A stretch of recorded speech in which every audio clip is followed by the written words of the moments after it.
Shalom. First off, I'm going to give all praises, honor, and glory to Yahweh, by Hashem Yahushai, by Hashem Makakadash.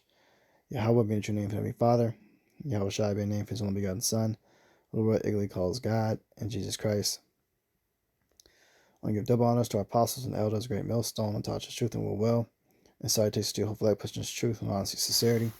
Spirit of Yahweh, we know that's the spirit power Yahweh Yahushai. This lesson is going into PURIM, the high holy day of PURIM. I believe we are on the first day. It lasts for January 23rd to January 25th. Okay, I want to bring out some edification on it and the importance of it. All right, because this part of the scriptures really showcases the difference between a righteous woman and a wicked woman. Okay, because going into the book of Esther, you know how it starts off. King Xerxes was a Persian king. Was a heathen king, and he was in rulership at the time during our people was under the oppression of the Persian Empire, and he had a wicked wife, Queen Vashti, that completely defied him, and she was showcasing the spirit of being independent and feminism. He had a great party, a feast, and he called for his wife Vashti, to introduce her, to the royal people that was there, honoring him. And she completely shut him down and disrespected him. And as punishment, she was banished. And she was divorced and banished. And then fast forward, he ended up choosing the Israelite woman. She was under the disguise of being a Persian woman. Okay. Esther.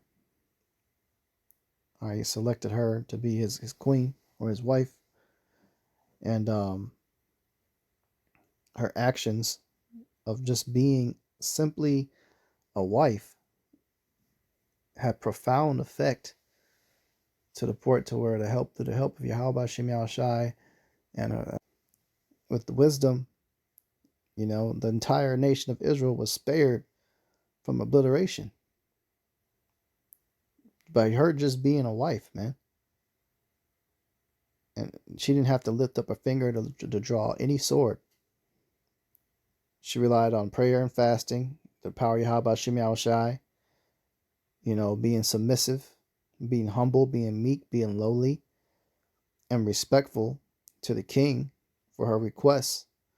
With boldness. It did take some bravery, to basically reverse the actions of the man wicked Haman. And we're going to get the account of scriptures, and this is an example. Women think that it's such oppression to just be under a man and be submissive. Being submissive literally saved the whole nation of Israel, man.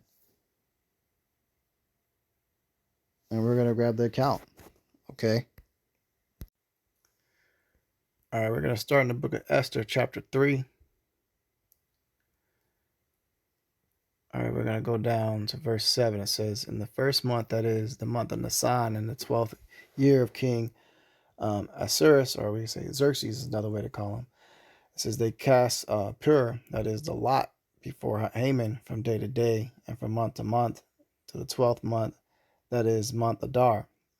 And Haman said to the king Xerxes, there is a certain people scattered abroad and dispersed among the people and all the provinces of thy kingdom, and their laws are diverse from all people, neither keep they the king's laws, therefore it is not for the king's profit to suffer them.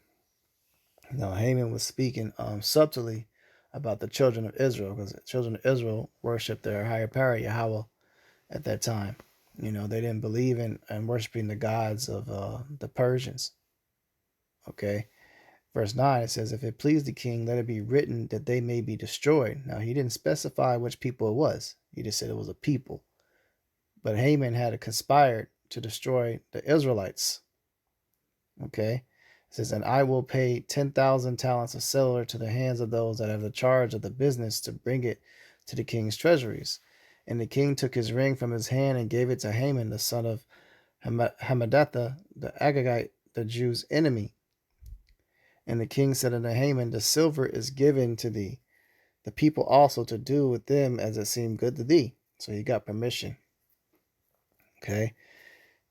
It says, then were the king's scribes called on the 13th day of the month, and there was written according to all that Haman had commanded to the king's lieutenants and to the governors that were over every province, and to the rulers of every people of every province according to the writing thereof, and to every people after their language. In the name of King Xerxes it was written, they sealed the king's ring.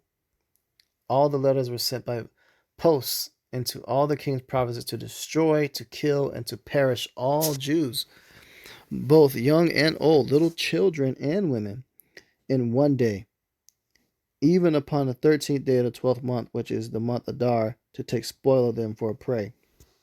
Okay, so he set them up. Now, the king was already married to Esther, who was an Israelite. So her and Mordecai, of course, weren't going to stand for this. And this was wicked that Haman did. So we're going to watch what happens to combat this. All right, so it's Esther chapter 4, verse 7. It says, and Mordecai told him of all that had happened unto him, and all the sum of the money that Haman had promised to pay the king's treasuries, for the Jews to destroy them. Also he gave them a copy of the writing and decree that was given at Shushan to destroy them, and show it unto Esther, and declare it unto her, and to charge her that she should go into the king to make supplication unto him, and make requests before him for her people. All right, so Mordecai spoke to the messenger, Hattach, and Hattach had to give the the news unto Esther what had happened. Verse 9, and Hattach came and told Esther the words of Mordecai. Again Esther spake unto Hattach, and gave him commandment unto Mordecai. All the king's servants and all the people king's provinces do know that whosoever, whether man or woman, shall come into the king into the inner court, who is not called, there is one law of his to put him to death, except such of whom the king shall hold out the golden scepter, that he may live. But I have not been called to come unto the king these 30 days. So you couldn't just bust up in, the king's court. You had to be called. It was a law set up, because people had complaints all the damn time coming to the king for all types of bullcrap. So they set that law up. So she was facing death to just go in there, and try to acquire the king. Okay. Verse 12, and they told Mordecai Esther's words. Then Mordecai commanded to Esther, think not of thyself that thou shalt escape in the king's house more than all the Jews. Right, she said, look, you're an Israelite too. Don't think you're going to escape. Haman's going to rat you out. That you're not one of the Persians. You're going to die too anyway. Right? Verse 14 says, for if thou altogether holdest thy peace at this time, then shall their enlargement and deliverance arise to the Jews from another place. But thou and thy father's house shall be destroyed, and knoweth whether thou art come into the kingdom for such a time as this. Right? He's like, look, there's a reason you came into the kingdom. There's a reason why you got in this palace. You got to serve your purpose. Is what Mordecai is telling her. You're going to have to just face the death. Then Esther bade them return Mordecai this answer. Go gather all the Jews that are present in Shushan, and fast ye for me. Neither eat nor drink 3 days, night or day. I also and my maidens will fast likewise. So will I go unto the king, which is not according to the law, and if I perish, I perish. Right, so she did the righteous thing. She didn't seek to lift up a sword or anything. She called a fast. Okay, a 3-day fast, 3-day dry fast. No food, no water. And call for all the people to do the same. All right, and that was how they called upon Yahweh for help. And he answered. So Mordecai went his way and did according to all that Esther had commanded him. Okay, so once the fast was complete, just look how she got attention of her husband. All right, Esther chapter 5, verse 1. It says, Now it came to pass in the third day that Esther put on her royal apparel and stood in the inner court of the king's house over the king's house. And it says, And the king sat upon his royal throne in the royal house over against the gate of the house. And it was so, when the king saw Esther, the queen, standing in the court, that she obtained favor in his sight. And the king held out to Esther the golden scepter that was in his hand. Okay, so he didn't kill her. So right there, that's the power of Yahweh Shem Shai working through. The Lord gave Esther an extreme amount of beauty. And so the king's heart, instantly melted, and he called her up. So this goes to show how women, you should carry yourself, man. Y'all be just looking busted. Don't give a shit how you look out in public. But, she took the time to make sure she looked good for her husband, her man. Okay? It says, So Esther drew near and touched the top of the scepter. Then said the king unto her, What wilt thou, Queen Esther? And what is thy request? It shall be given thee to the half of the kingdom. And Esther answered, If it seem good unto the king, let the king and Haman come this day unto the banquet that I have prepared for him. Okay, so she got in that kitchen, man. And she cooked a big meal. Did she have to go get a sword and fight? No. She had it all set up in a woman's role and cooked to serve the king and her enemy. Verse 5 says, Then the king said, Cause Haman to make haste, that he may do as Esther said. So the king and Haman came to the banquet that Esther prepared. Now look, she supplanted Haman though. All right, use that Jacob, the supplanter. She had him come to the feast so she can bring him in the king's face and bring the charges against him of how he made that wicked decree to kill all the Israelites. So Haman started feeling himself. He comes to the dinner thinking, he's all good. And she called his ass out right in front of the king. Okay. Verse 6 says, And the king said unto Esther at the banquet of wine, What is thy petition? And it shall be granted thee. And what is thy request? Even to the half of the kingdom it shall be performed. Then answered Esther, I said, My petition and my request is, if I have found favor in the sight of the king, and if it please the king to grant my petition and to perform my request, let the king and Haman come to the banquet that I shall prepare for them, and I will do tomorrow as the king hath said. Okay, so Haman, of course, got all excited about it, and he's getting ready to come. Let's see what happens. All right, so it's Esther chapter 6. All right, so Mordecai just found 2 assassins at the gate and reported them to the king, and that was an honorable thing. So the king was happy and decided to honor Mordecai for what he did, and Mordecai ended up going to the feast as well. Verse 10, it says, Then the king said unto Haman, Make haste and take the apparel and the horse, as thou hast said, and do even so to Mordecai the Jew that sitteth at the king's gate. Let nothing fail if thou hast spoken.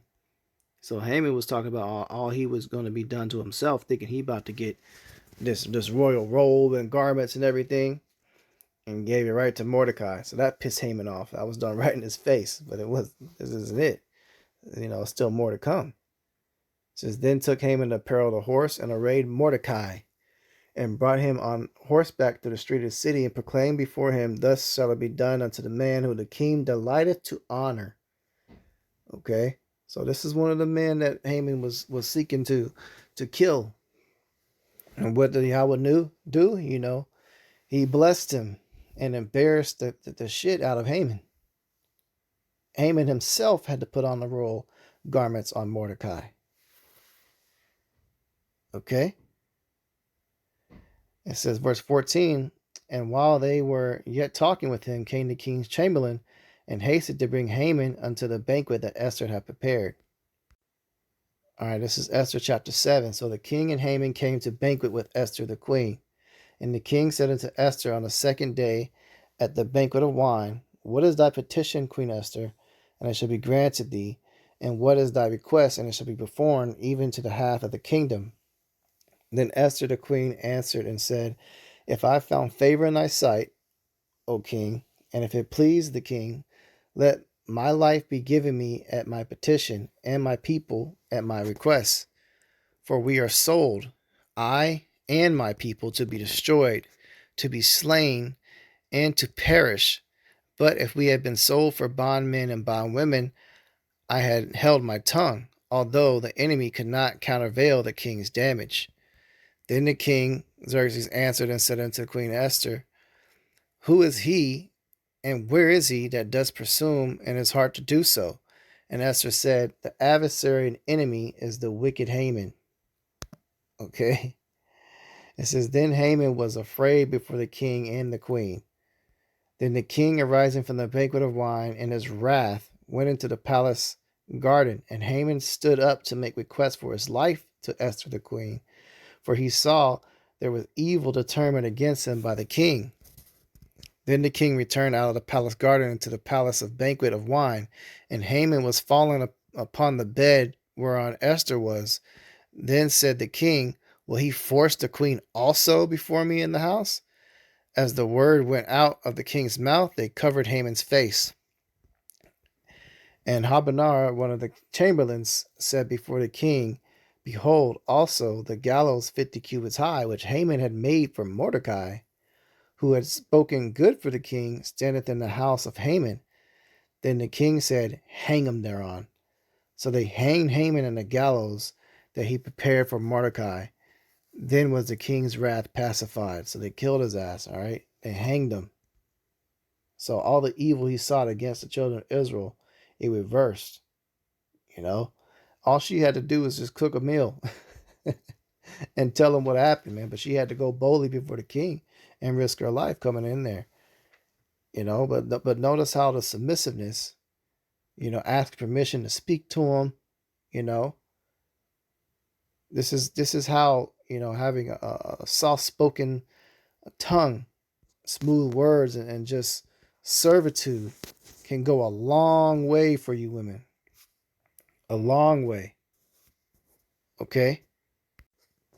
All right, going on forward to the next chapter, chapter 8, verse 11, wherein the king granted the Israelites which were in every city to gather themselves together and to stand for their life, to destroy, to slay, and cause to perish all the power of the people and province that would assault them, both little ones and women, to take spoil of them for a prey. Upon one day in all the provinces the king Xerxes, namely upon the 13th day of the 12th month, which is the month of Adar, the copy of the writing for commandment to be given every province was published unto all people, that the Israelites should be ready against that day to avenge themselves on their enemies. So the post rode upon mules and camels went out, and being hastened and pressed by the king's commandment and decree was given at Shushan the palace. And Mordecai went out from the presence of the king in royal apparel, in blue and white, and with a great crown of gold, and with a garment of fine linen and purple. And the city of Shushan rejoiced and was glad. And he had the ring. The king gave him his ring, put on his finger. Okay?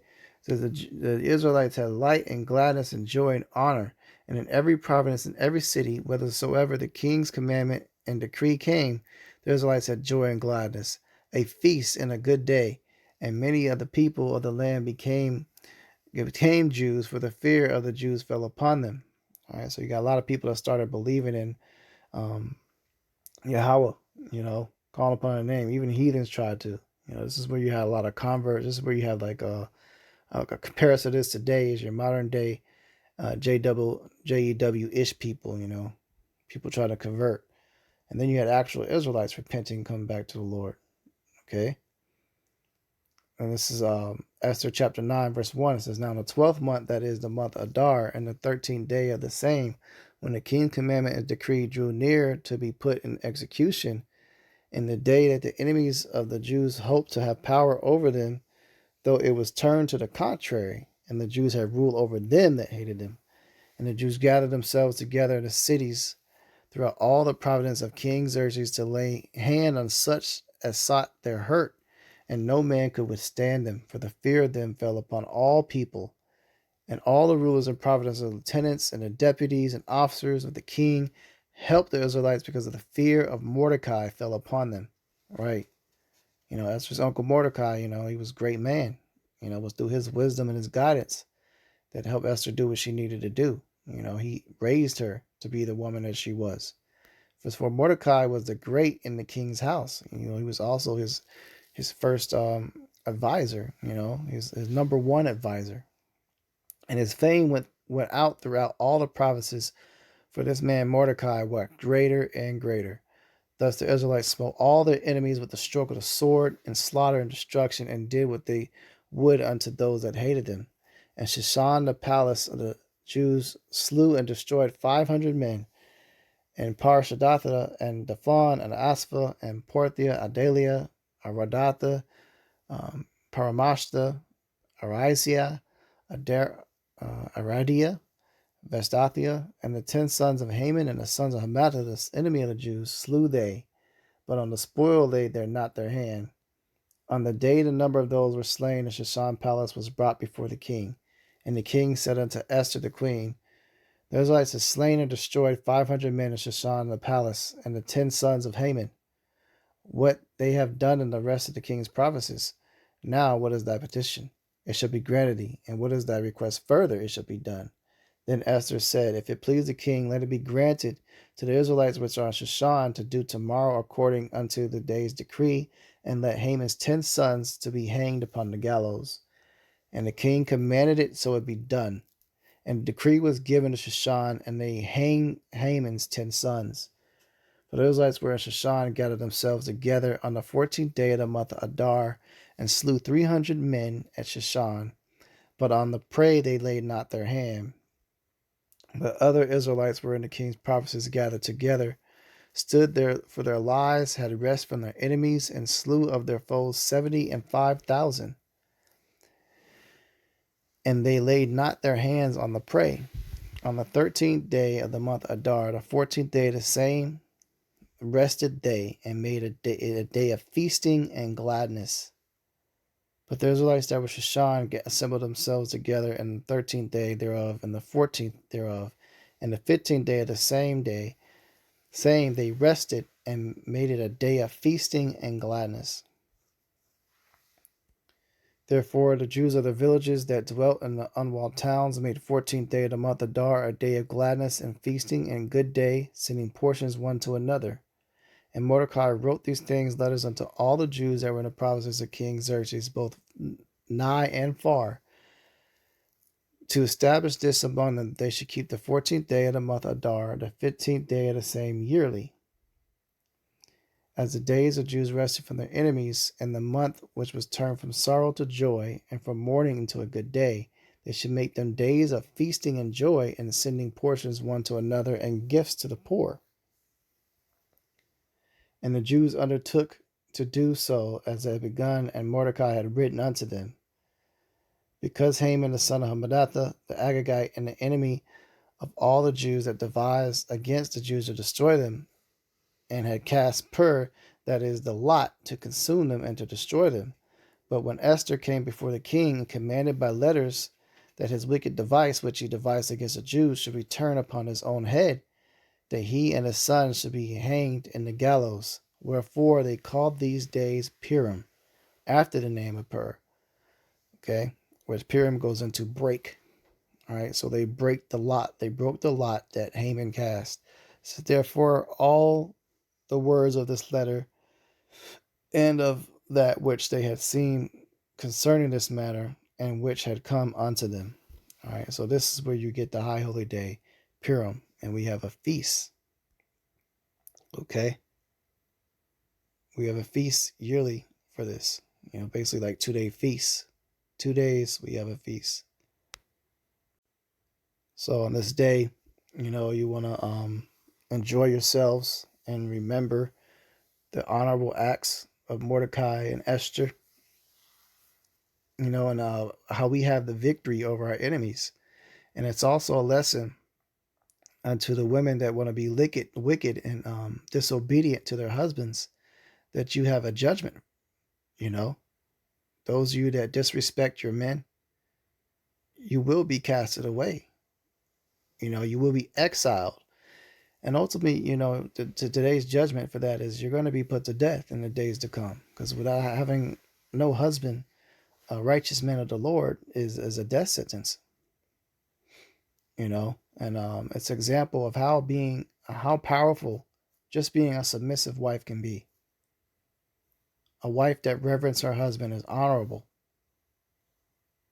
you know. The scriptures talk about how, you know, all wickedness is but little to the wickedness of a woman, you know, and any woman that to dishonor her husband can be considered one of the worst evils of all, you know. But this woman, you know, even though Xerxes was not an Israelite, you know, Mordecai set up and arranged that. Ultimately, it led to, you know, her actions being put in that position to save the nation of Israel by just doing what she's commanded to do as a woman. Okay, and there you will have a reward, and we see the reward. And ultimately, all evil that is conspired against us, the nation of Israel, will be undone. You know, it's up to us to call out unto Yahweh Hashem Yahushai, and also incorporate praying and fasting. You know, she called a prayer and a fast for 3 days, a dry fast. It was serious business, and look at the result. All of our people got fame, you know, in a nation where we were put to shame. And we got the victory over all of our enemies, man. Every last one of them that conspired to kill us, we put all of them to death instead. And everything they sought to do to us, it was done unto them. And pretty soon that's coming unto the wicked Esau Edom and his empire. And you righteous women, you'll get your reward, a righteous husband. You righteous men, you'll be granted a righteous woman like Queen Esther pretty soon. Isaiah 4:1. You know, the Lord is molding us for that virtuous woman, you know, and is molding us for the reward to get revenge upon our enemies. You know, so enjoy these days of Purim. Lord's will, this lesson was edifying. I'm going to close out, give all praises, honor, and glory to Yahweh, Ba'ashem Yahushai, Ba'ashem Kakadash. Double honors to our apostles and elders, a great millstone, Natasha's truth and will well, and Saites to Jehovah, pushing his truth and all sincerity. Shalom.